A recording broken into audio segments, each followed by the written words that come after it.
और आइए अब आगाज करते हैं हमारे विशेष कार्यक्रम कौन बनेगा मुख्यमंत्री की ओर, क्योंकि आप जानते हैं कि संभवतः अब से ठीक 10-24 घंटे बाद यह लगभग तय हो जाएगा कि महाराष्ट्र और हरियाणा की सियासत कौन सी दिशा अख्तियार कर रही है। तब तक हमारे सामने रुझान बड़ी तादाद में आ जाएंगे और इन्हीं रुझानों को इस वक्त समझने के लिए हम आपका स्वागत करते हैं इस खास शो में।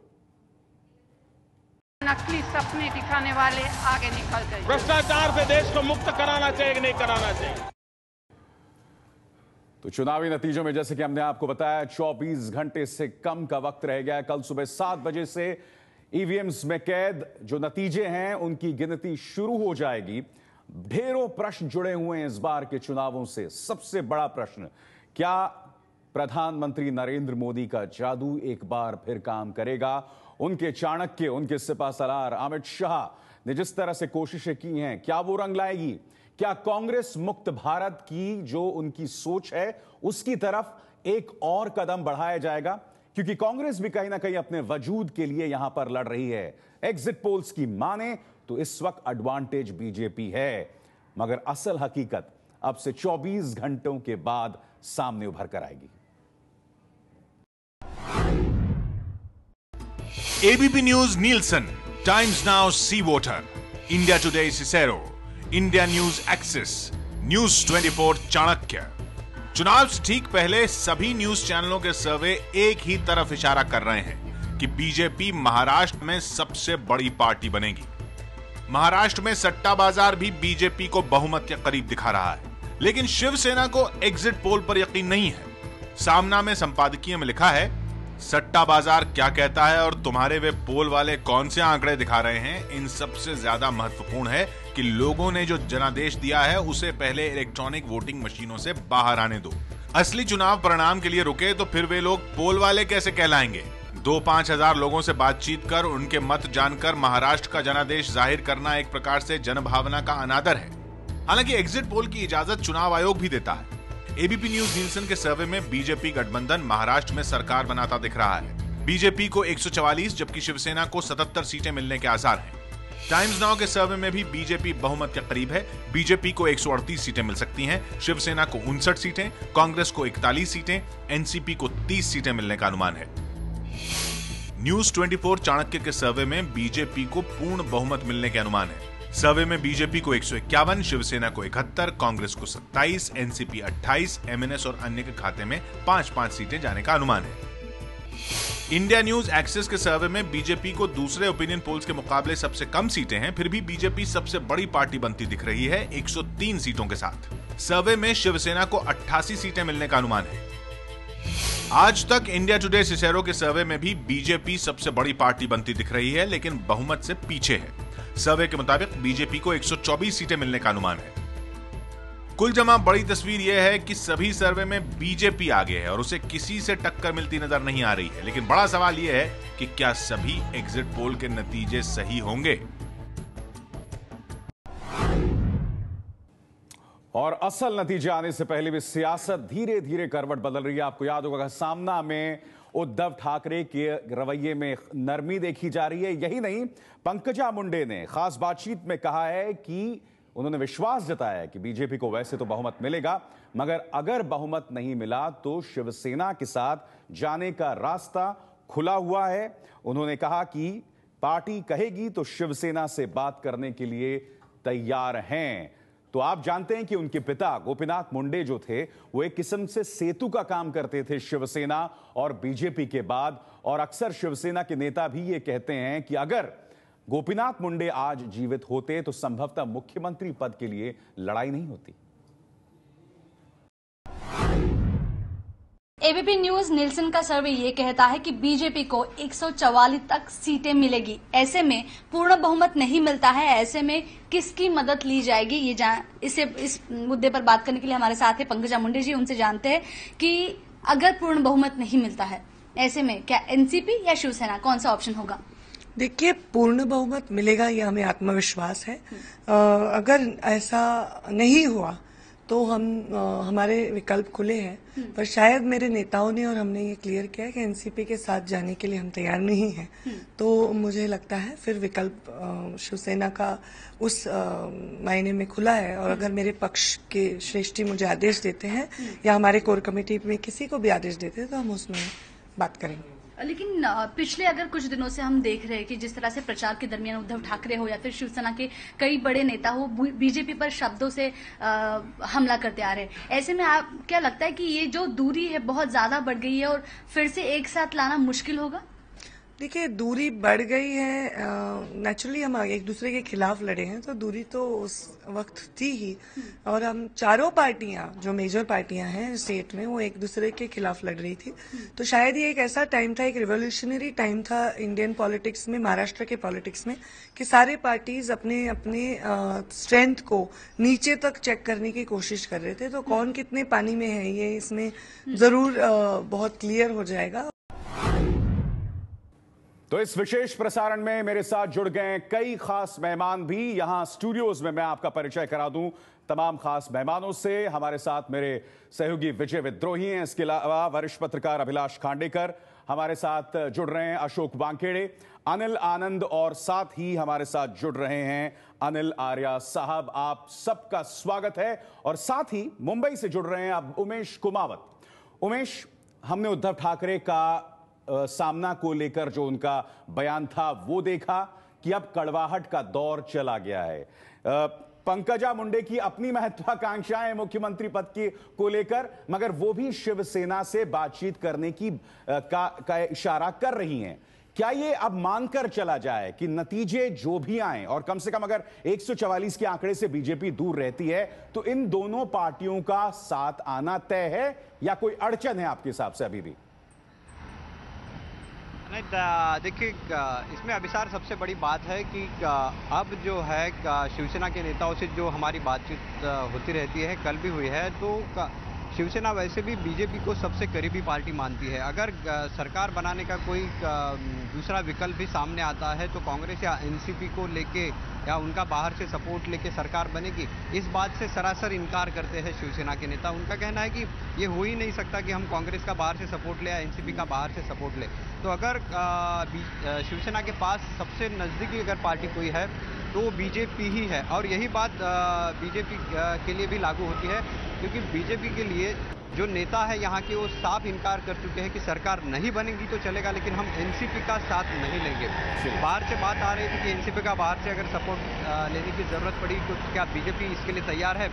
तो बीजेपी के नेता इसके लिए सरासर इनकार कर रहे हैं। इसलिए सबसे बड़ा विकल्प जो महाराष्ट्र में सामने आता है, और जिस तरह के एग्जिट पोल के नतीजे भी संकेत दे रहा है, उसमें शिवसेना और बीजेपी दोनों पार्टियां बड़ी पार्टियां बनकर सामने आ रही है। और बाकी जो कांग्रेस और एनसीपी के नेता है वो भी जब बातचीत करते हैं तो वो भी ये बात मान रहे हैं कि महाराष्ट्र में कांग्रेस एनसीपी की सरकार नहीं आएगी। तो ऐसे में सबसे बड़ा विकल्प, और दोनों पार्टियां एक दूसरे को नजदीकी मान रही है, तो यही हो सकता है कि शिवसेना के रूप में भी जो आज नरमी आई है, कल से ही नरमी आई है, जब एग्जिट पोल के नतीजे आए थे तब से ही शिवसेना के रूप में नरमी आई है, और बीजेपी के नेता भी बातचीत के संकेत दे रहे हैं। तो ऐसी बात है, दोनों पार्टियां एक दूसरे को करीब मान रही है। उमेश, बहुत बहुत शुक्रिया आपको। तमाम खास मेहमान मेरे साथ बने हुए हैं। यहाँ एक बहुत छोटे से ब्रेक के लिए हम रुक रहे हैं, मगर जब ब्रेक के बाद आएंगे तो हम अपने मेहमानों से उनकी राय भी जानेंगे। उनके हिसाब से बीजेपी को कितनी सीटें मिल सकती हैं, क्योंकि हमारे साथ कई महाराष्ट्र से जुड़े एक्सपर्ट्स भी हैं। उनसे हम जानने की कोशिश करेंगे कि उनका अपना आकलन क्या है। क्या बीजेपी उस मैजिकल आंकड़े के पास पहुंचेगी? तो सबसे बड़ा प्रश्न इस वक्त लोगों के जहन में कि क्या बीजेपी महाराष्ट्र में उस जादुई आंकड़े के करीब पहुंचेगी? हम आपको बता दें, खास मेहमान मेरे साथ जुड़ ही रहे हैं। साथ ही एनसीपी के नेता नवाब मलिक भी मेरे साथ हैं। सबसे पहले मैं अपने तमाम महाराष्ट्र एक्सपर्ट से जानना चाहता हूं उनके हिसाब से, बगैर लाग लपेट के मैं जानना चाहता हूं आपके हिसाब से बीजेपी को कितनी सीटें मिलने वाली हैं। सबसे पहले अशोक वानखेड़े, आप। 140 से 150 के बीच। 140 से 150। अभिलाष जी, आप बताइए बीजेपी को कितनी मिल रही है? 135 से 145 के बीच में सीटें मिलेंगी। 135 से 145 के। विजय, आप भी बता दीजिए कितनी सीटें मिल रही हैं बीजेपी को? देखिए, एग्जिट पोल वाले 109 से लेकर 154 बता रहे हैं, तो आप बीच में कहीं रखना चाहते हैं? बीच में कहीं भी रख सकते हैं। मुझे लगता है सरकार उनकी ये तय है कि सरकार बन जाएगी। अनिल आर्या, आप हालांकि हरियाणा और उस पर आपकी निगाह है, मगर आपके हिसाब से महाराष्ट्र में कितनी मिलेंगी, आंकड़ा बताइए मुझे। देखिए, जो सारी बातें सुनकर और जो आपके पोल देख के लग रहा है, उससे लगता है कि 145 और 155 के बीच। 145 से 155। अनिल आनंद, आप जल्दी से बताइए कितनी सीट? वेरी प्रिसाइज 135 और 140 के बीच। 135 150, यानी कि हमारे तमाम एक्सपर्ट्स में एक आम राय बन रही है कि बीजेपी बहुमत के बहुत करीब है। नवाब मलिक साहब मेरे साथ जुड़ गए हैं। नवाब मलिक साहब, आपसे सवाल मेरा, आपको नहीं लग रहा कि इस पूरे खेल में एनसीपी कहीं हाशिए पर जाती दिख रही है और वो महाराष्ट्र की सियासत में अप्रासंगिक, इररेलेवेंट दिखाई दे रही है? अब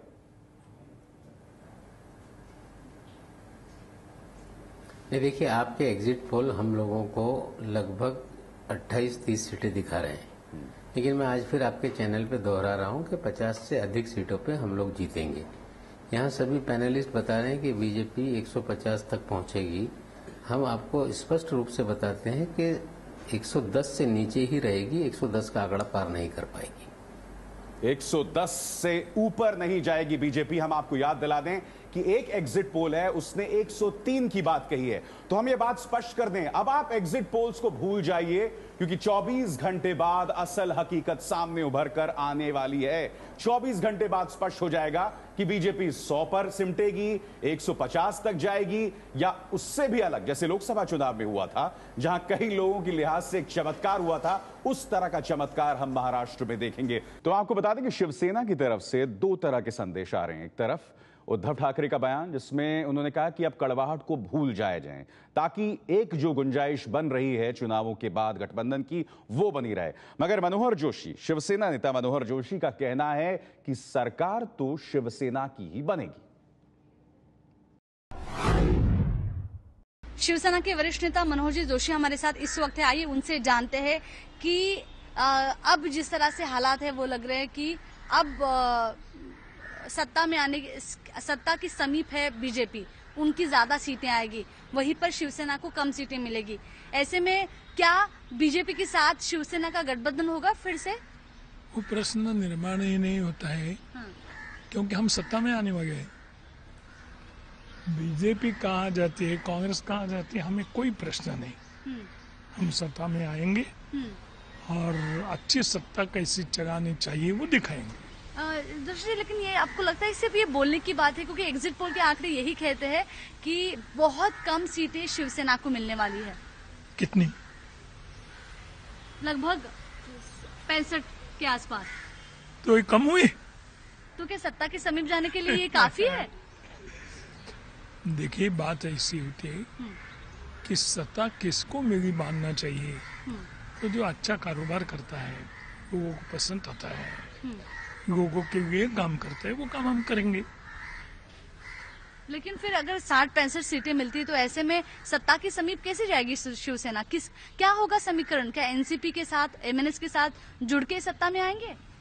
एक तो बात आप जानती है कि जैसी सत्ता आप कहते वैसी नहीं थी, तो भी शिवसेना का नाम पूरे देश में गया, महाराष्ट्र में तो जरूर गया। तो काम ऐसा करेंगे कि लोग हमारी तरफ देखते रहेंगे कि अरे कम सीटें होते हुए भी ये लोग इतना अच्छा काम करते हैं, तो इनको सत्ता न देने में हमारी गलती हुई, ऐसे कहेंगे यदि सत्ता नहीं दी तो। लेकिन मुझे पूरा विश्वास है कि वो सत्ता देने वाले हैं। और बीजेपी नेता सुधीर मुनगंटीवार ने कहा है कि बीजेपी को किसी की जरूरत नहीं पड़ेगी। उन्होंने यह भी कहा कि शिवसेना से गठबंधन के बारे में नतीजे आने के बाद ही सोचा जाएगा। महाराष्ट्र के विधानसभा चुनाव के नतीजे आने में कुछ ही घंटे अभी बाकी है, और क्या हो सकते हैं ये नतीजे, और अगर भाजपा बहुत बड़ी पार्टी रही तो वो किसका साथ थामेगी, इसके बारे में चर्चा करने के लिए फिलहाल हमारे साथ है भाजपा के नेता सुधीर मुनगंटीवार जी। सुधीर जी, आपने चुनाव भी लड़ा है, आप विदर्भ के चेहरा करके पहचाने जाते हैं। मुझे ये बताइए कि एग्जिट पोल के जो आंकड़े बता रहे हैं कि भाजपा ही सबसे बड़ी पार्टी होगी, लेकिन क्या भाजपा को अगर कुछ सीटें कम पड़ती है तो किसका सहयोग लेना चाहिए? देखो, हमें तो जीत मिलेगी बहुमत के साथ में मिलेगी। आपने तो एग्जिट पोल की बात कही है, हमारा विश्वास जनता पे है, कार्यकर्ताओं पे है। जैसा लोकसभा के समय किसी ने सोचा था कि भारतीय जनता पार्टी अकेली अपने बलबूते पे सरकार बनाएगी, जैसा केंद्र में हुआ वैसे ही राज्य में होगा। राज्य में भारतीय जनता पार्टी को स्पष्ट बहुमत मिलेगा। मुझे नहीं लगता कि किसी की आवश्यकता होगी, और आवश्यकता आपके मन के जो प्रश्न की बात है 19 तारीख को जवाब देंगे ना अगर ऐसा हुआ तो। हमें आत्मविश्वास है कि भारतीय जनता पार्टी अपने बलबूते पे सत्ता बनाएगी। नरेंद्र मोदी जी के नेतृत्व पे विश्वास है लोगों का। उनको लगता है कि विकास के मार्ग पे नरेंद्र मोदी जी राज्य को भी आगे ले जा सकेंगे। एक स्थिति बेहद दिलचस्प हो सकती है कि अगर बीजेपी 100 सीटों के आसपास सिमट जाए और शिवसेना 80 के पास आए, तब क्या होगा। हमारे साथ नवाब मलिक है। नवाब मलिक साहब, मुझे याद है शरद पवार ने एक रैली में कहा था कि बीजेपी को छोड़कर हम किसी के साथ भी जाने को तैयार हैं। तो अगर ऐसी स्थिति उत्पन्न होती है जिसमें बीजेपी बहुमत से काफी दूर रह जाती है और आप, शिवसेना और एमएनएस, क्या ये एक ऐसा गठबंधन है जो साथ एक मंच पर, एक सियासी मंच पर सामने आ सकता है, एनसीपी, शिवसेना और मनसे?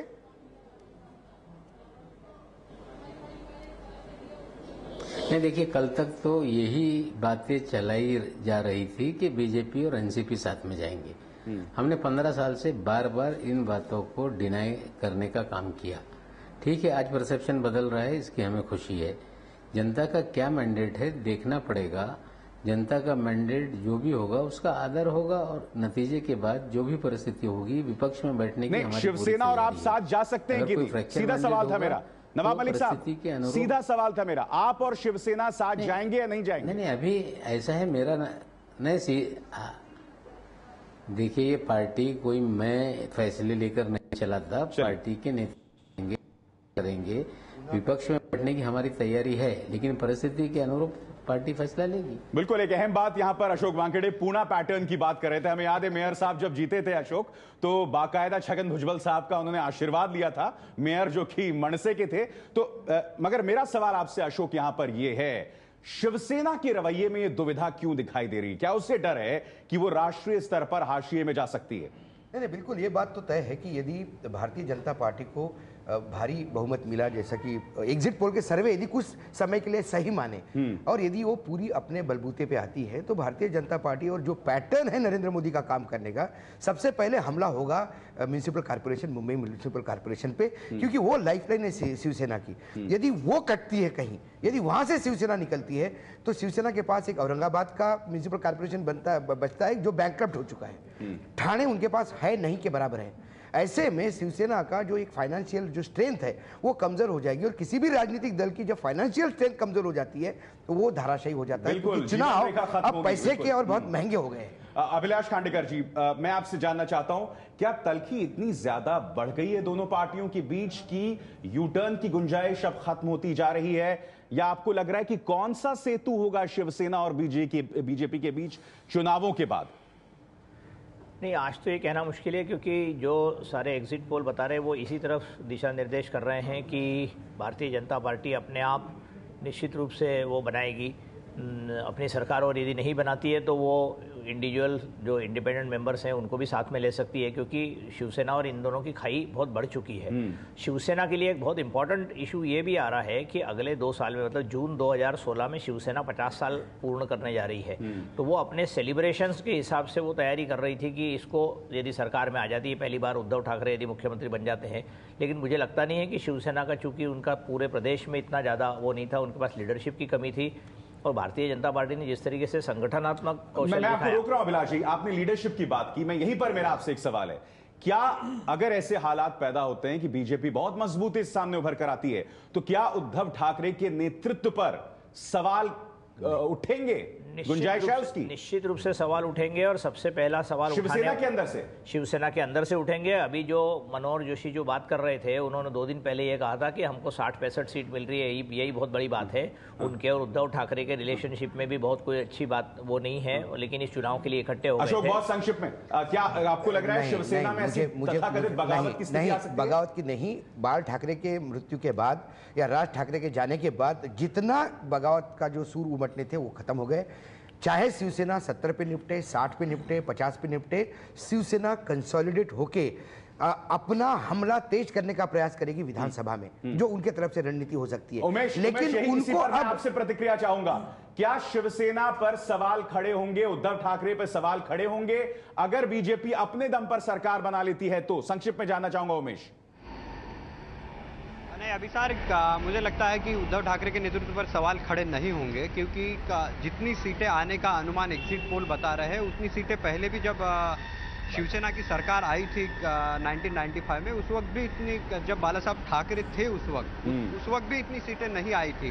तो अगर उतनी सीटें, जिस तरह के एग्जिट पोल इंडिकेट कर रहे हैं कि 70 से 80 के बीच में शिवसेना रहेगी, कोई बोल रहा है कि 80 से 85 तक रहेगी, तो अगर इतनी सीटें आती है तो वो तो बाला साहब ठाकरे जब थे उस वक्त भी शिवसेना की इतनी सीटें नहीं आई थी। तो जाहिर सी बात है कि ये उनके लीडरशिप में अगर इतनी सीटें आती है तो उद्धव ठाकरे के लीडरशिप पे सवाल नहीं उठेंगे। चलिए उमेश, आप मेरे साथ बने रहिए, मगर अब जो बड़ा प्रश्न उठ रहा है कि आखिर बनेगा कौन मुख्यमंत्री? देवेंद्र फडणवीस की बात लगातार की जा रही है, मगर क्या यह मामला सुलझ चुका है?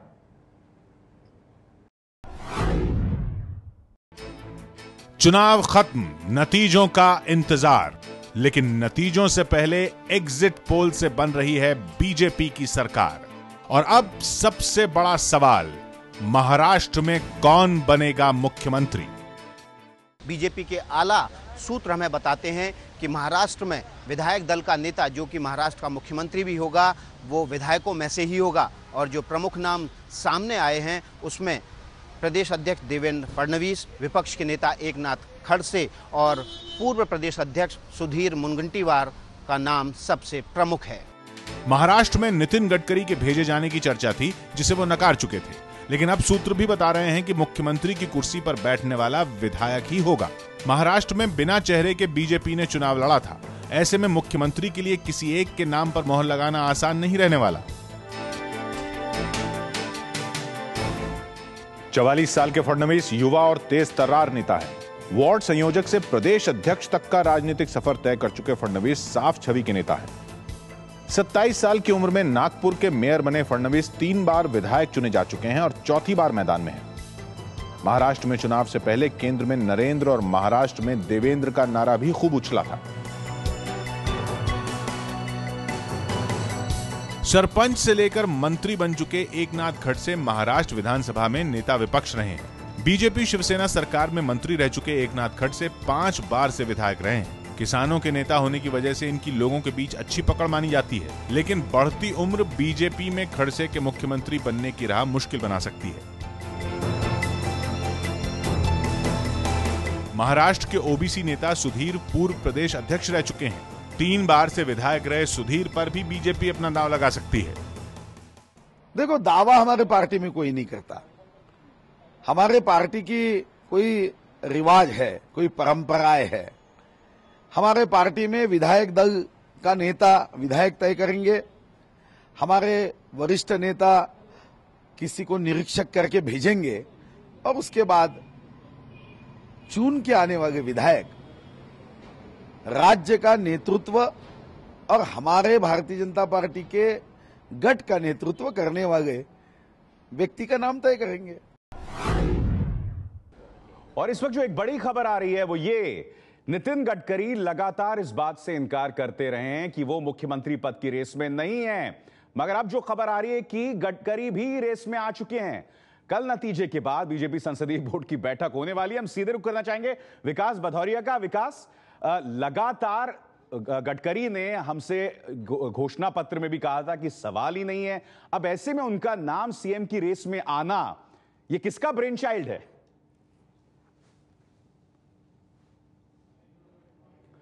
चलिए विकास से हम बातचीत अब से बस थोड़ी देर बाद करेंगे और इस पर प्रतिक्रिया मैं अपने तमाम पैनलिस्ट से भी लेना चाहूंगा कि अचानक गडकरी का नाम सामने उभर कर आना, और आपको याद होगा घोषणा पत्र में किस तरह से बहुत ही तीखे अंदाज में गडकरी ने कहा कि सवाल ही नहीं है उनका महाराष्ट्र जाने का। तो क्या यह सवाल बदल गया है? और एबीपी न्यूज पर आप लगातार एक बहुत दिलचस्प खबर देख रहे हैं कि गडकरी भी अब सीएम पद की रेस में हैं। इसके मायने क्या है ये हमें जानना बहुत जरूरी हो जाता है। अभिलाष खांडेकर जी, गडकरी जी ने बहुत स्पष्ट किया था घोषणा पत्र में कि सवाल ही नहीं है उनके जाने का। सवाल ये कि गडकरी खुद नहीं जाना चाहते हैं महाराष्ट्र, या कुछ और वजह इसमें है? देखिए, राजनीति है। गडकरी जी एक परफॉर्मर मिनिस्टर हैं, पॉलिटिशियन हैं। जब वो यूटी सरकार महाराष्ट्र में बनी थी तब पीडब्ल्यूडी के मिनिस्टर थे और उन्होंने बहुत सारे फ्लाईओवर्स और ये बॉम्बे पूना जो एक्सप्रेस हाईवे था देश का पहला, वो बनाया था। उनका परफॉर्मेंस के हिसाब से और पॉलिटिक्स के हिसाब से हमको इसको दो अलग अलग नज़रियों से देखना पड़ेगा, क्योंकि वो दिल्ली में भी एक महत्वपूर्ण मंत्रालय, कई सारे महत्वपूर्ण मंत्रालय मोदी सरकार में संभाल रहे हैं।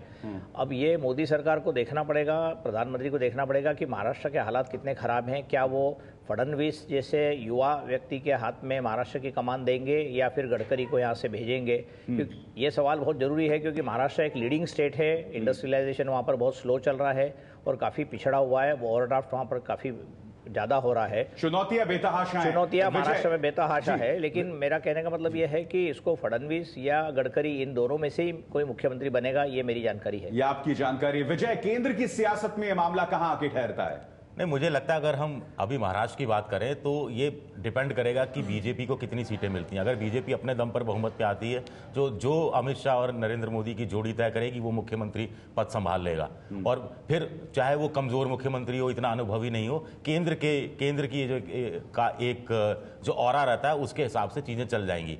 लेकिन अगर ऐसी स्थिति बनती है, मान लीजिए कि बिना शिवसेना के आपकी सरकार नहीं बन सकती, तो फिर शिवसेना कम से कम ये तो तय कर सकती है या तय करवा सकती है कि उसके हिसाब से कौन मुख्यमंत्री होना चाहिए या कोई एक व्यक्ति नहीं होना चाहिए। ये तो कम से कम शिवसेना तय करा सकती है। और ऐसे में जो गडकरी, जो पूर्ति मामले में भी उनका नाम सामने आया था, बहुत सारी चीजों की पूर्ति वो कर देते हैं, उनके बारे में कहा जाता है, तो उनका एक बढ़िया चांस बन सकता है। अशोक, देखिए, इसमें दो परसेप्शन है। यदि बीजेपी अपने बलबूते पे सत्ता में आती है, 150 क्रॉस करती है, तो फिर केंद्र जो चाहेगा वही होगा और केंद्र देवेंद्र फडणवीस को चाहेगा, क्योंकि वो नहीं चाहेगा। वो यदि भाजपा के अंदर की राजनीति देखे तो मोदी नहीं चाहेगा कि कोई ऐसा एक मुख्यमंत्री बनके उभरे महाराष्ट्र में जो आगे पीछे उनको थ्रेट हो सकता है, और फडणवीस उनके लिए सूट होता है। दूसरे पॉइंट ऑफ व्यू से देखा जाए, यदि महाराष्ट्र को वाकई ठीक करना है, जो अभी स्थिति है महाराष्ट्र की, तो गडकरी जैसा वहां आदमी चाहिए, क्योंकि गडकरी को रोडकरी नाम से जाना जाता था। दूसरी बात है, गडकरी का बाकी पॉलिटिकल पार्टीज में बहुत अच्छा नेटवर्क है। यदि कल शिवसेना के बगैर आपको सत्ता बनानी है और 8-10 लोग कम पड़ते हैं, ऐसे में Gadkari will play an active role, जो 5 साल तक सरकार चला सकते हैं। उसके लिए महाराष्ट्र जाने की उन्हें कहां जरूरत है? नहीं, उसके लिए फिर देखो, खुद के लिए काम करना और किसी और की सरकार चलाना बहुत बड़ी बात है। गडकरी इतने ओवरलोड है अभी केंद्र में, तो मुझे नहीं लगता महाराष्ट्र के लिए वो समय निकाल पाएंगे। लेकिन गडकरी यदि महाराष्ट्र में जाते हैं, और मुझे लगता है हर नेता की एक महाराष्ट्र जैसे राज्य की मुख्यमंत्री बनने की अभिलाषा होती है। गडकरी भलाई मना कर रहे हैं, लेकिन बाद में एक लाइन होती है अभिसार इन सब लोगों के लिए कि राज्य की भलाई के लिए और पार्टी का आदेश मानते हुए मैं मुख्यमंत्री बनने को तैयार हूं। चलिए, मैं एक बहुत छोटा सा ब्रेक यहाँ पे ले रहा हूं। मैं बहुत छोटा सा ब्रेक ले रहा हूं। मैं मेरी मजबूरी, बहुत छोटा सा ब्रेक ले रहा हूं। ब्रेक के बाद हम चर्चा करेंगे हरियाणा की सियासत की, जहां मामला इतना आसान नहीं, यहां पे भी ढेरों पेचीदगियां हैं, उसकी हम चर्चा करेंगे। जी हां, ज्यादा इंतजार आपको नहीं करना पड़ेगा। आपसे ठीक 24 घंटे बाद यह स्पष्ट हो जाएगा कि कौन कितने पानी में है। एग्जिट पोल के नतीजे जो भी हों, हकीकत अब से ठीक 24 घंटे बाद सियासत क्या दिशा अख्तियार करी, यह स्पष्ट हो जाएगा। हमने अब तक चर्चा की थी महाराष्ट्र की, अब बारी आती है हरियाणा की। हरियाणा की सियासत भी पेचीदा है। तमाम जो एग्जिट पोल्स दावा कर रहे हैं वो हरियाणा की सियासत से बहुत अप्रत्याशित माने जाएंगे, क्योंकि तमाम एग्जिट पोल्स में यह कहा जा रहा है कि बीजेपी अपने दम पर सरकार बना रही है। मगर क्या ऐसा हो पाएगा?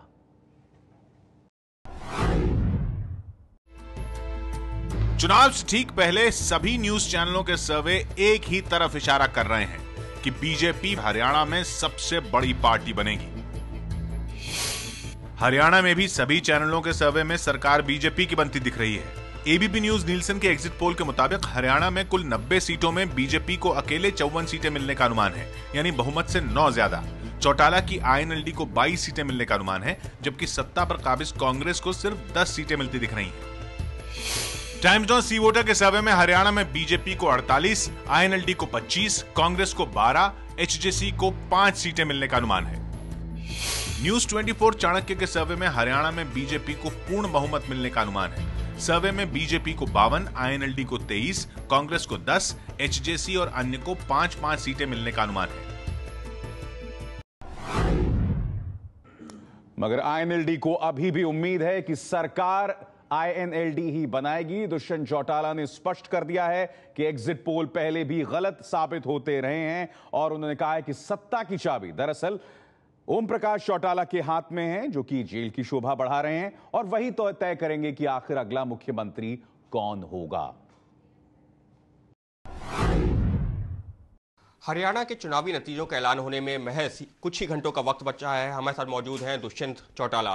दुष्यंत जी, आपसे जानना चाहूँगा, क्या उम्मीदें हैं? क्या पार्टी आप मान रहे हैं कि रिवाइव कर रही है पिछले चुनावों की अपेक्षा? बिल्कुल कर रही है। जहां पिछली बारी एक कांग्रेस के इतने बड़े फ्लो के अंदर भी हमने 32 सीट्स रिटेन करी थी प्रदेश के अंदर, मेरा ये मानना है आज प्रदेश एकजुट होकर संगठित होकर इस मैदान में उतरा है और जो वोटिंग ट्रेंड्स हमें हमारी कॉन्स्टिट्यूएंसीज के कार्यकर्ताओं से आए हैं, मेरा ये मानना है कि कम से कम 42 और पूर्ण बहुमत के साथ हम प्रदेश में सरकार बनाएं। लेकिन एग्जिट पोल के जो नतीजे आ रहे हैं वो तो ये दर्शा रहे हैं कि आपके उलट बीजेपी ज़्यादा जो है सीटें गेन कर रही है और बीजेपी सबसे बड़ी पार्टी। यहाँ तक कि एग्जिट पोल तो कई ये भी दिखा रहे हैं और एबीपी न्यूज़ का एग्जिट पोल भी ये दिखा रहा है कि बीजेपी की सरकार भी बन रही है। देखिए, अगर एग्जिट पोल से सरकार बनती तो मुझे लगता है फिर तो न्यूज़ चैनल सरकार बनाते और एबीपी न्यूज़ चैनल ने तो मेरे ख्याल से 2009 के अंदर हमारी 9 दिखाई थी जब 32 आई थी।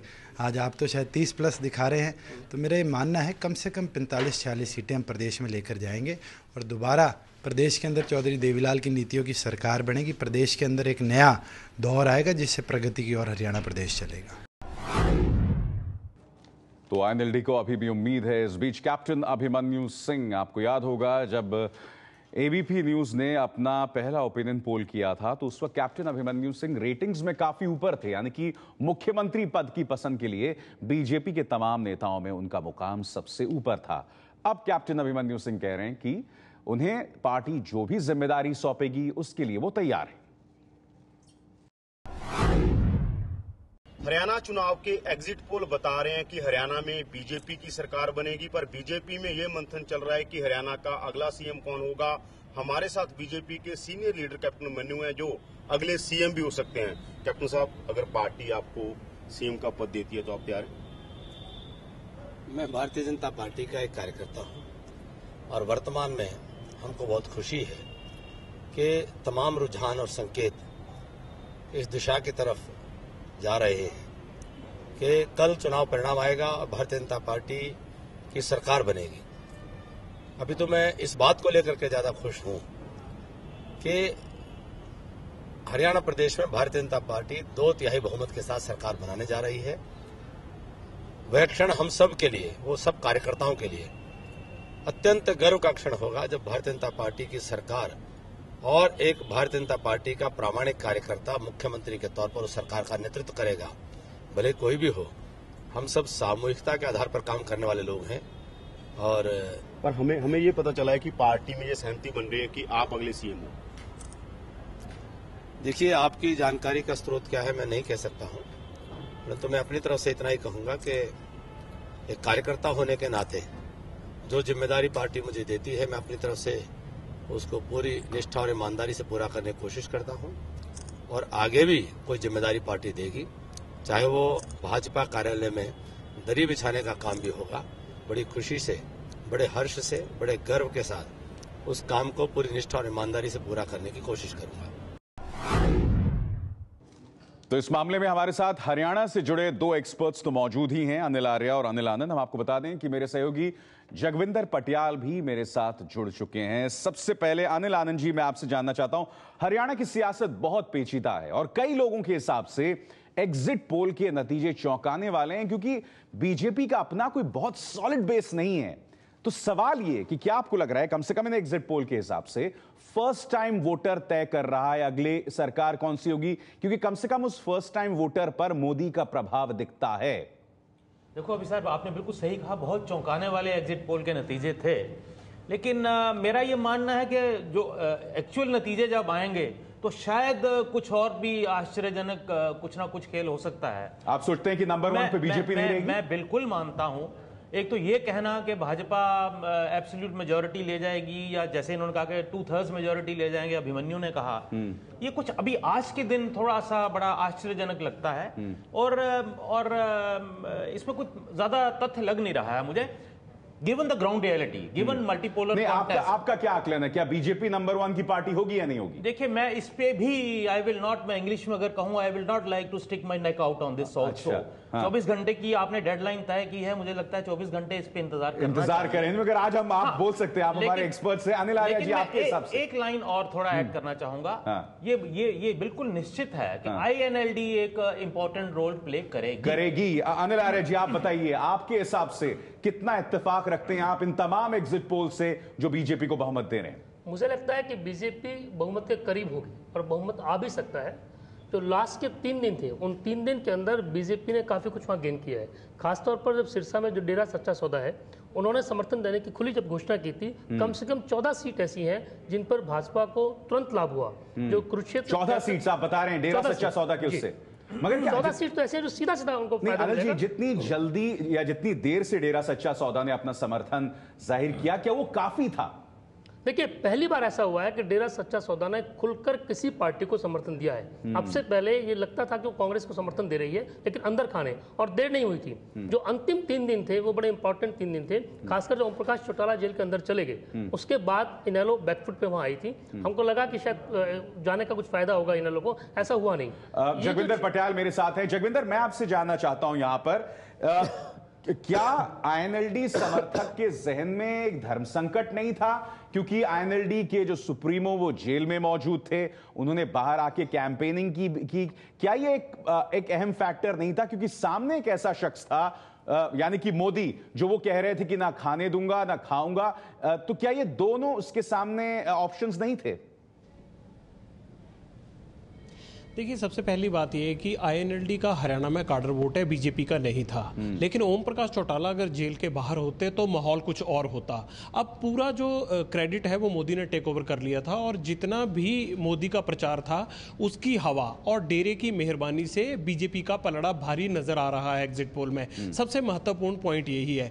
दूसरी बात यह है कि बीजेपी के पास खोने के लिए कुछ नहीं था। हरियाणा में 4 सीटें थी उनकी 2009 के चुनाव में, और अगर इससे पहले हम देखें, चाहे वो दिल्ली को देखें, राजस्थान को देखें, हरियाणा को देखें, पंजाब को देखें, हिमाचल को, हरियाणा के आसपास जितने भी बाकी सूबे थे वहां पर बीजेपी बड़ा प्रभाव रखती थी, लेकिन हरियाणा में उनका कोई मयार ही नहीं था।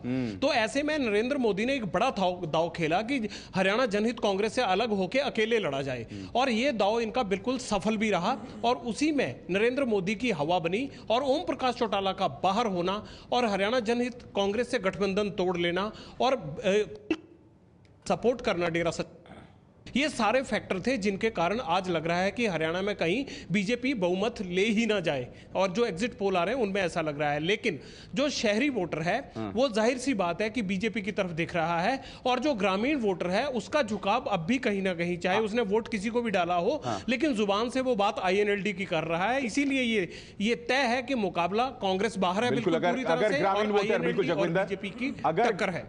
अगर ग्रामीण वोटर वाकई बीजेपी का रुख करता है तो ये अपने आप में प्रत्याशित होगी। विजय, बहुत त्वरित प्रतिक्रिया आपसे। मुझे लगता है कि लोगों के पास विकल्प नहीं बचा था, और बीजेपी ही एकमात्र विकल्प के रूप में उभर कर आई, क्योंकि कांग्रेस का 10 साल का राज, उस पर भ्रष्टाचार, और ऊपर एक भ्रष्टाचार के खिलाफ एक बड़ा माहौल पूरे देश भर में बनना, उससे हरियाणा अछूता नहीं रह सकता था, और INLD के नेता का जेल में भ्रष्टाचार के मामले में जेल में रहना। तो कुल मिलाकर मुझे लगता है कि ये गैर जाट बीजेपी के पक्ष में, और साथ ही साथ जाटों में भी शायद 3 तरफा कहीं ना कहीं बिखराव देखने को, अगर ये नतीजे साबित होते हैं एग्जिट पोल के, तो मुझे लगता है वो बीजेपी के पक्ष में जाता है। मैं एक बहुत ही छोटा सा ब्रेक ले रहा हूं, मगर ब्रेक के बाद मैं जब लौटूंगा तो मैं अपने तमाम मेहमानों से ये भी जानने की कोशिश करूंगा कि बीजेपी की तरफ से कोई बहुत मजबूत जाट चेहरा नहीं था। बावजूद इसके अगर बीजेपी बहुमत एग्जिट पोल्स में जा रही है बहुमत की तरफ, तो ये कैसे हुआ? क्या हरियाणा की सियासत में यह अपने आप में अप्रत्याशित था? तो एग्जिट पोल्स ये दावा कर रही हैं कि हरियाणा में नंबर 1 पार्टी बीजेपी है। चलिए अब अपने तमाम एक्सपर्ट्स से जानने की कोशिश करते हैं। सबसे पहले अनिल आर्या साहब, आपके हिसाब से नंबर 1 पार्टी कौन सी रहने वाली है, और एग्जिट पोल्स में बीजेपी को कितनी सीटें मिलेंगी? मुझे लगता है कि भारतीय जनता पार्टी नंबर 1 पर रहेगी और बहुमत के आंकड़े के आसपास होगी, 46 से 1-2 ऊपर 1-2 नीचे। आपके हिसाब से आनंद साहब? एग्जिट पोल की भावनाओं से जुड़ते हुए मैं ये कह सकता हूं कि बीजेपी सिंगल लार्जेस्ट पार्टी होगी, और सीटें 40 से 45 के बीच। 40 से 45, आप भी एग्जिट पोल के आसपास ही हैं। जगविंदर, आपसे मैं जानना चाहूंगा, आपके हिसाब से आपकी ग्राउंड रिपोर्ट्स क्या दर्शा रही हैं? क्या INLD चौंका सकती है?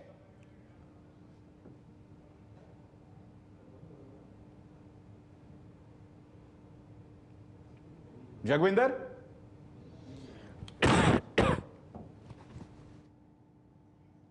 चलिए जगविंदर, अशोक वानखेड़े आपसे जानना चाहूंगा, आपके हिसाब से हरियाणा में कौन सी नंबर 1 पार्टी होगी, कितनी सीटें बीजेपी को? बीजेपी को 40 के आसपास सीटें मिलेगी, यानी कि नंबर 1 पार्टी। हाँ, नंबर और बिल्कुल नेक टू नेक रहेगी चौटाला जी की पार्टी। मुझे लगता है कि अभी भी जाट का अपील जो है और वो जो उनका जो इमोशनल अटैचमेंट है उसमें है। विजय, मुझे भी ये लगता है कि बीजेपी सबसे बड़ी पार्टी होगी और बहुमत के बहुत करीब पहुंच जाएगी। और आपके हिसाब से अभिलाष जी, क्या आपको लग रहा है कि बीजेपी नंबर 1 पार्टी हो सकती है या पिक्चर अभी बाकी है मेरे दोस्त? पिक्चर बाकी है क्योंकि पिछली बार उनकी सिर्फ 4 सीटें दी, 4 से लेके 40-45 तक जाना एक बहुत बड़ी बात है, लेकिन फिर भी मुझे लगता है कि they will be the single largest party. नहीं, मगर अनिल आर्य जी, हाँ अनिल आर्य जी, सवाल यह है कि क्या आपको नहीं लग रहा कि एग्जिट पोल्स अक्सर, चलिए जगविंदर पटियाल भी मेरे साथ हैं, जगविंदर मैं आपसे यहां पे जानना चाहता हूं, आपको नहीं लगता कि एग्जिट पोल्स अक्सर आईएनएलडी को कम करके आंकते हैं क्योंकि इनका पारंपरिक वोटर जो है ग्रामीण वोटर है? क्या यही गलती एग्जिट पोल्स फिर से तो नहीं कर रहे हैं? हो सकता है ये, क्योंकि पिछली बार हमने 18 सीटें दिखाई थी, दुष्यंत चौटाला 9 कह रहे थे, लेकिन मुझे याद है हमने 18 सीटें दिखाई थी आईएनएलडी की और उनकी 31 आई थी।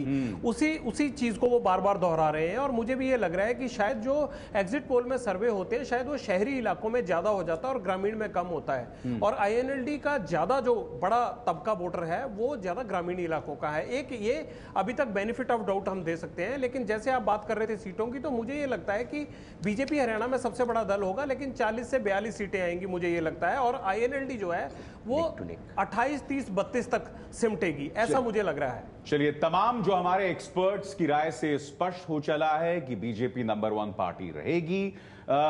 एक हल्का सा, जैसे कहते हैं, उनके रवैये में एक सावधानी बरत रहे हैं कि संभवतः बहुमत के आसपास होगी, मगर 50 की कोई बात नहीं कर रहा है। जैसे कि हमारा भी पोल, एग्जिट पोल जो है वो 52-54 सीटों की बात कर रहा है, ये फिलहाल कोई बात नहीं कर रहा। आप देख सकते हैं जो तमाम कुल सीटों की बात है उसमें तमाम जो एग्जिट पोल्स हैं आपके सामने नतीजे जो हैं वो दिखाई दे रहे हैं। अनिल आर्य जी, एक और जो फैक्टर है बीजेपी के खिलाफ जाता हुआ दिख रहा है कि कोई बहुत मजबूत जाट चेहरा नहीं है। वीरेंद्र सिंह पर पूरा एतबार किया नहीं उन्होंने, इस पे हम चर्चा करेंगे। नतीजे आने से ठीक 24 घंटे पहले सियासत बहुत तेजी से बदल रही है। हमने आपको बताया नितिन गडकरी भी मुख्यमंत्री की रेस में आ गए, मगर हरियाणा से भी एक अहम खबर आ रही है। सीधे रुख करना चाहेंगे अपने संवाददाता जगविंदर पटियाल का। जगविंदर, क्या खबर है? देखिए, मुझे ये लगता है कि मुख्यमंत्री के तौर पर अगर हम देखें तो जहां सुषमा स्वराज, रामविलास शर्मा या कैप्टन अभिमन्यु का नाम लिया जा रहा है, मुझे ये लगता है कि ये रेस में होंगे, लेकिन मुझे सबसे ज़्यादा जो उम्मीद लगती है वो मनोहर लाल खट्टर, आरएसएस से पुराने जुड़े हुए हैं ये। मुझे लगता है कि मनोहर लाल खट्टर को बीजेपी चाहेगी कि वो मुख्यमंत्री बने हरियाणा का, क्योंकि वो नरेंद्र मोदी के पुराने ज़माने से सहयोगी रहे हैं। जब नरेंद्र मोदी हिमाचल प्रदेश में प्रभारी हुआ करते थे बीजेपी के, तो मनोहर खट्टर सह प्रभारी थे। उसके बाद उनको अमित शाह भी पसंद करते हैं और गैर पंजाबी भी हैं।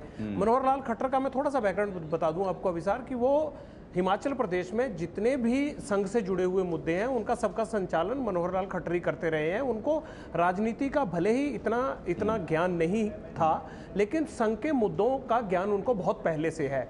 और दूसरी बात यह है कि भजन लाल एक ऐसे नेता थे जो गैर जाट होने के कारण हरियाणा की राजनीति में शीर्ष पर रहे हैं, और उनके स्वर्गवास के बाद अब वो जगह खाली पड़ी है। जो वोटर, जो हरियाणा का जो एक तबका ये सोचता था कि भजन लाल गैर जाट होने के नाते एक सशक्त सीएम बन सकते हैं, उस वैक्यूम को कैश करने की कोशिश करेगी बीजेपी। और बीजेपी को लगता है कि हरियाणा में रोहतक से आते हैं मनोहर लाल खट्टर, और हरियाणा के रोहतक से ही भूपेंद्र सिंह हुड्डा भी आते हैं, तो चौधर भी रोहतक में ही रह जाएगी। तो और मनोहर लाल खट्टर के बनने से गैर पंजाबी जो है, हाँ, जैसे जगविंदर हमें बता रहे हैं कि मनोहर लाल खट्टर जो हैं वो हैं रेस में। एक बहुत अहम घटनाक्रम यहां पर, जगविंदर मैं आपका फिर रुख करूंगा, मगर एक और जो खबर आ रही है वो है खुद बीजेपी और आरएसएस के अपने सर्वेस की। बीजेपी के अपने सर्वे के मुताबिक उन्हें 141 सीटें मिल सकती हैं, यानी कि बहुमत से कुछ पीछे, सिर्फ 3 सीटें पीछे।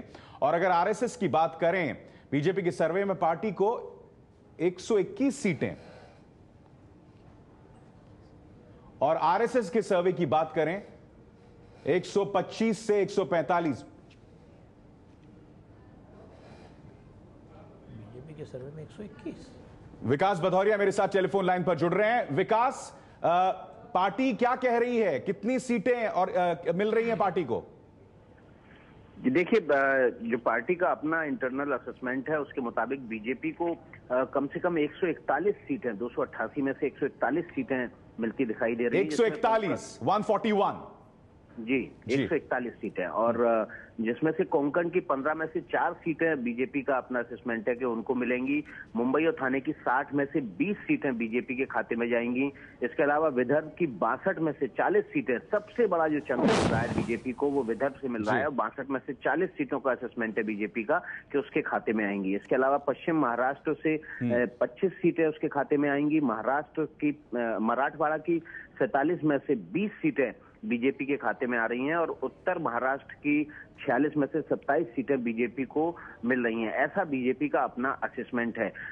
इसी के आधार पर बीजेपी का ये मानना है कि वो स्पष्ट बहुमत के बहुत करीब है। हालांकि जो बढ़ी हुई वोटिंग है, पिछले विधानसभा चुनावों के मुकाबले जो महाराष्ट्र में वोटिंग बढ़ी है, उसका फायदा भी बीजेपी को होगा, और इस असेसमेंट से ऊपर भी सीटें जा सकती हैं। कुछ सीटों का बीजेपी का मानना है कि 500, 1000 और 1500 के मार्जिन पर जीतेंगे वो, और वो तब फिर बीजेपी की सीटें बढ़कर 160 तक भी पहुंच सकती हैं। जबकि जो आरएसएस का आकलन है वो है 125 से 145 सीटों का। मैं आपको बता दूं कि पूरे विधानसभा चुनाव के दौरान बीजेपी की जो हर सीट की रिपोर्ट आती थी वो 4 स्रोतों से आती थी। एक विधानसभा के प्रभारी के स्रोत से आती थी, एक विधानसभा चुनाव प्रभारी के स्रोत से आती थी, एक आरएसएस के स्रोत से आती थी, और बीजेपी का अपना सिस्टम था, प्राइवेट सर्वे एजेंसी थी, उसके जरिए रिपोर्ट्स आती थी। और जो हर सीट का जो असेसमेंट है, जो बीजेपी का जो आज हम बता रहे हैं, ये बीजेपी का संगठन का, ऑर्गेनाइजेशन का असेसमेंट है, और इसमें बीजेपी को 141 सीटें मिल रही हैं, ऐसा बीजेपी का मानना है। शुक्रिया विकास भदौरिया। हालांकि अगर आप आरएसएस के सर्वे पर निगाह डालें तो वो 125 से 145 दे रहे हैं। बहुत बड़ा फर्क है अभिलाष कांडेकर जी, 125 से 145। मेरे ख्याल से सियासत के मायने इन दोनों आंकड़ों में कितनी जोरों से बदल जाते हैं। अगर आपको 125 मिले, सियासत का रुख ही अलग होगा, और 145 मिले तो मामला पूरी तरह से खत्म।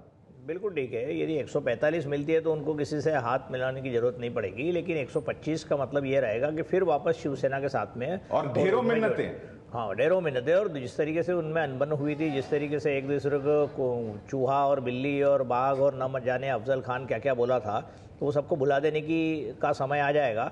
लेकिन मुझे लगता है कि जिस तरीके से भारतीय जनता पार्टी ने माइक्रो मैनेजमेंट और बाकी 3, 4, 5 स्टेट्स, मध्य प्रदेश, छत्तीसगढ़, गुजरात और बाकी अन्य जगह से इतने नीचे लेवल तक के कार्यकर्ता और बड़े एमपी तक बहुत सारे लोग भेजे थे, मुझे लगता नहीं है कि भारतीय जनता पार्टी को किसी से हाथ मिलाने की आवश्यकता पड़े। जो मतलब एग्जिट मुश्किल पड़ेगी, हाँ, मतलब वो कोई ऐसी जरूरत नहीं आ पड़ेगी कि उनको वो करेगा। 145 के आसपास वो आ सकते, क्योंकि उनकी तैयारी शिवसेना की बनिस्बत बहुत ही तगड़ी तैयारी करी थी उन्होंने। मुझे 2 बातें कहनी है इन 2 सर्वेस के बारे में। एक तो आरएसएस का सर्वे, जो उन्होंने पिक्चर दिखाई है, ये बड़ा इंटरेस्टिंग है।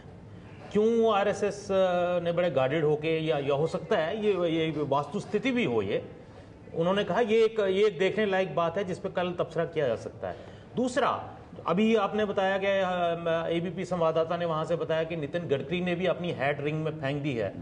तो जो अभी वो तय नहीं है कि उन्होंने फेंकी है या उन्हें फिकवाई गई है। चलिए, मैं ये भी मानता हूँ फिकवाई गई। जो इन्होंने इसको क्लासिफाई किया है रीजन बेसिस पे, हमारे संवाददाता ने किसको कितनी सीटें आएंगी, उसमें विदर्भ की जो लार्ज चंक एक सीट जो बीजेपी को दिखाया है, मुझे लगता है कहीं ना कहीं नितिन गडकरी चूंकि विदर्भ से आते हैं, नागपुर से हैं, बहुत दिग्गज नेता हैं वहां से, कहीं ना कहीं उस आंकड़े के साथ उन्होंने जोड़ के अपने आप को देखा या उनके समर्थकों ने देखा। नहीं, फडणवीस भी विदर्भ से आते हैं। नहीं, एक और बात हमें देखनी है कि पिछली बार गठबंधन के वाला जो चुनाव लड़ा गया था, उसके बावजूद 50 सीटें ऐसी थी जिसमें हार जीत का अंतर 5000 से कम था। और इस बार अगर 5 पार्टियां अलग अलग ढंग से चुनाव लड़ रही हैं तो मुझे लगता है ये मार्जिन जीत का बहुत कम रहने वाला है, और इसमें बीजेपी उम्मीद कर रही है कि वो कम मार्जिन से वो ज्यादा सीटें ले सकती है। ये जोखिम है कि 500 से 1000 का भी फर्क ये जोखिम है। हो सकता है मतों का विभाजन खूब हुआ है वहां पर महाराष्ट्र में। मतों का विभाजन, एक मिनट। हाँ, अशोक आप कुछ कह रहे हैं। मैं कह रहा हूं कि जिस हिसाब से उन्होंने रीजन वाइज बताया है, मुझे मुझे लगता है कि थोड़ा आकलन उन्होंने कंजर्वेटिव किया है विदर्भ के बारे में, जो 40 सीटें दी है 60 में से, क्योंकि विदर्भ में और कोई प्लेयर था नहीं बीजेपी के सिवा। तो मुझे लगता है, और शिवसेना की रीच विदर्भ में हो नहीं पाई, क्योंकि एक ही लीडर था, एक ही उनके पास स्टार कैंपेनर था। एक वो, दूसरी बात जो बंबई का उन्होंने बताया, बंबई में 1.5 करोड़ मतदाताओं में से 75 लाख मतदाता नॉन मराठी है। शिवसेना ने इसको मराठी बनाम नॉन मराठी जो इशू उठाया, उससे बहुत सारे गुजराती, नॉर्थ इंडियन इस पूरे बीजेपी के साथ हो गए। वो एक बहुत बड़ा डेंट, इसलिए जो अपना नेल्सन का सर्वे है जिसमें सीटें बराबर की दिखाई दी है, 25-26 का जो है, वो ज्यादा रियलिस्टिक लगता है मुझे। हालांकि ये ग्राउंड रियलिटी, और संघ का सर्वे जब भी आया है, एक तो संघ मना करता है, सर्वे नहीं करता, और जब भी सर्वे करता है बहुत कंजर्वेटिव सर्वे करता है। वो कंजर्वेटिवनेस यहाँ दिखती है। संघ का सर्वे लोकसभा के टाइम पे भी एक आया था, वो भी बहुत कंजर्वेटिव था, लेकिन 283 सीटें आने के बाद समझ के परे हो गया। कोंकण में 3 सीटें बता रहे हैं, लेकिन कोंकण में शिवसेना पूरी तरह से कब्जे पे है, वहां मुझे नहीं लगता बीजेपी कुछ लाई। लेकिन जो पश्चिम महाराष्ट्र में जो इनका सर्वे बताता है कि उनको इतनी ज्यादा सीटें मिल रही है, वो गले उतरने वाली बात नहीं लगती। नहीं, वो इसलिए है कि वहां पर एनसीपी के प्रति बहुत नाराजगी है। पश्चिम महाराष्ट्र में एनसीपी ने जिस तरीके से पुणे से लेकर सांगली, सातारा तक आसपास जिस तरीके से कब्जा किया था, चिंचवड़ नगर पालिका को यदि छोड़ दें तो बाकी सब जगह पश्चिम महाराष्ट्र में नेशनलिस्ट कांग्रेस पार्टी का काफ़ी वर्चस्व रहा। लैंड डील्स भी लगभग हरियाणा जैसी वहाँ पर पवार फैमिली का काफ़ी कब्जा है पुणे और उसके आसपास के एरियाज़ में। तो लोगों को एनसीपी के प्रति काफ़ी नाराजगी पूना और उस पूरे बेल्ट में जो बड़ा लंबा बेल्ट है जी अभिलाष है। बिल्कुल, हम एक छोटा सा ब्रेक यहाँ ले रहे हैं, मगर जैसा कि अभिलाष जी ने यहाँ पर जिक्र किया, क्या इन चुनावों में हम पवार परिवार के सियासी खात्मे की ओर बढ़ रहे हैं? क्योंकि अजीत पवार जो हैं उनकी छवि को लेकर लगातार प्रश्न किए जा रहे हैं। क्या सुप्रिया सुले उस विरासत को संभाल पाएंगी? ये तमाम चुनौतियां हैं पवार के सामने। इन चुनावों में कई पार्टियां, कई लोग जो हैं अपने अस्तित्व की लड़ाई लड़ रही हैं। ब्रेक में जाने से पहले हमने शरद पवार की बात की थी। अभिलाष खांडेकर, आपसे मैं चर्चा की शुरुआत करना चाहूंगा। सवाल ये कि क्या सुप्रिया सुले उस विरासत को आगे ले जा पाएंगी? क्योंकि अजीत पवार के साथ दिक्कत यह है कि उनके जो राजनीतिक चरित्र पर बहुत सी उंगलियां उठ चुकी हैं, और इस वजह से सुप्रिया सुले से उम्मीद करना कितना सही होगा?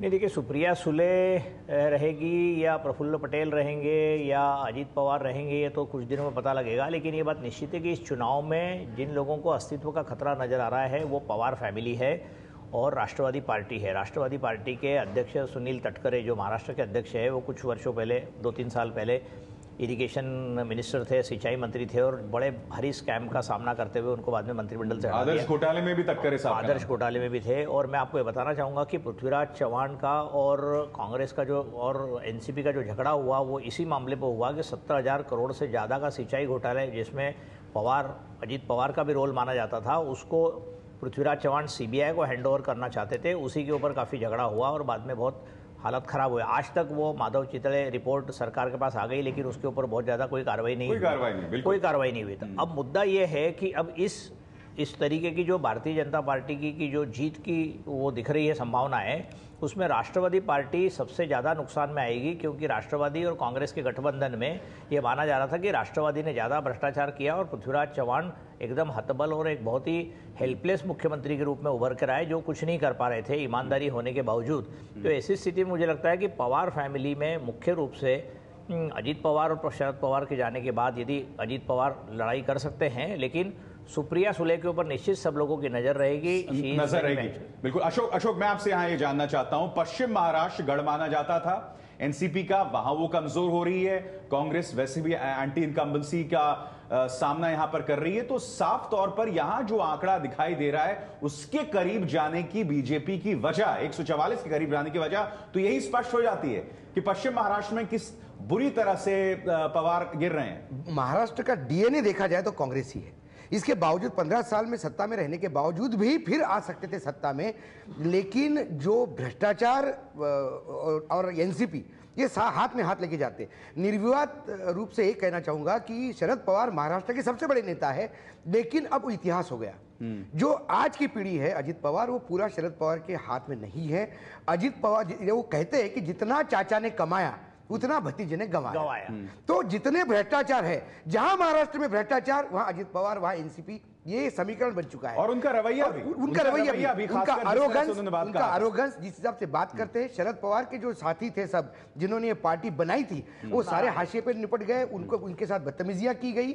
हाँ, एक सुप्रिया सुले का जो बार बार पूछा जाता है, सुप्रिया में मटेरियल है, सुप्रिया राष्ट्रवादी को नेतृत्व दे सकती है, लेकिन क्या अजित सुप्रिया को आगे आने देंगे, ये अहम सवाल है। और इस लड़ाई में सुप्रिया और अजित के शरद पवार कुछ भी नहीं कर सकते, क्योंकि शरद पवार बिल्कुल अभी शक्तिहीन हो चुके हैं महाराष्ट्र में। एक चीज और मुझे लगता है कि कहीं ना कहीं कि अगर बीजेपी अपने दम पर सत्ता में आती है और कहीं ना कहीं एनसीपी सिमटती है, तो वो जो शुगर लॉबी पर कब्जा है, जो कोऑपरेटिव सोसाइटीज पर एक तरह से पकड़ है, मुझे लगता है एनसीपी के नेताओं की वो भी कहीं ना कहीं ढीली पड़ेगी और बीजेपी वहां भी अपना विस्तार करना चाहिए। केंद्र में सत्ता आने के बाद जो मेरी रिपोर्ट है, जितने शुगर बैरन थे, जितने शुगर सम्राट थे, शक्कर सम्राट या चीनी सम्राट जिसको कह सकते थे, ये सारे के सारे आके अमित शाह के पास सरेंडर हो गए, क्योंकि उनको मालूम है कि चीनी एक राज्य के हिसाब से नहीं चलती। चीनी मिलों की राजनीति जो है वो केंद्र चलाएगा, निर्यात होगा, आयात होगा, जितना आपको फंडिंग होगा वो केंद्र देगा।